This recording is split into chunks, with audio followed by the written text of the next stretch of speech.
Tara, samahan mo ako magluto nitong masarap na binagoongang tilapia. Ipapakita ko sa iyo kung paano ito lutuin, pati na rin kung ano-ano mga ingredients. Umpisahan na po natin.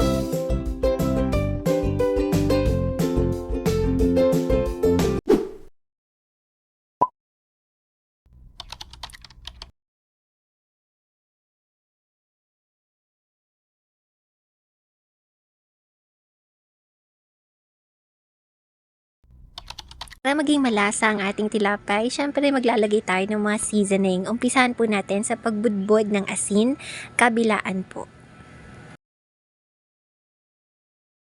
Lalagyan din po natin ng asin yung guhit niya para mas lalo niyang ma-absorb yung lasa. Bukod sa asin ay lalagyan din natin ito ng black pepper.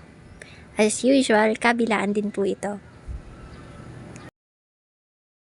Tapos ay iset aside lang muna natin ito or i-marinate natin or ibabad natin siya sa mga ingredients para lalong ma-absorb yung lasa. So magbukas po tayo ng kalan, iset sa medium fire at maglagay tayo ng katamtamang dami ng cooking oil. Since mainit na po ang ating mantika, isa-isahin na nating prituhin yung ating mga gulay. So unahin po natin itong ating eggplant or talong.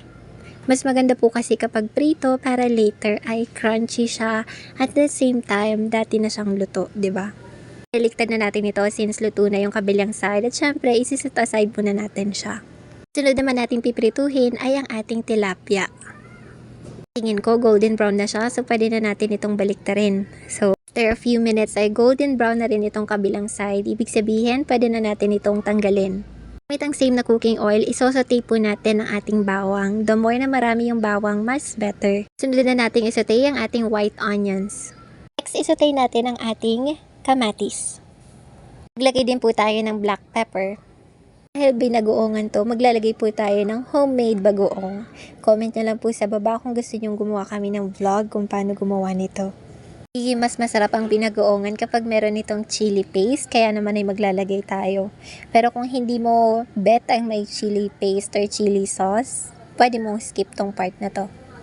At this point, pwede po tayo maglagay ng katamtamang dami ng tubig para naman magkaroon ng konting tubig itong ating recipe at maluto yung iba nating mga ingredients.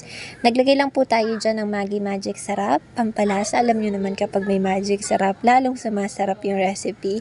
At naglagay din po tayo dyan ng katamtamang dami ng asin kasi syempre maalat na yung bagoong.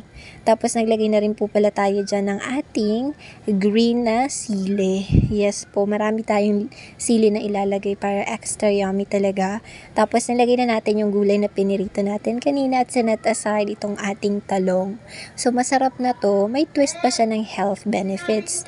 Tapos ilalagay lang po natin sa taas yung ating tilapia.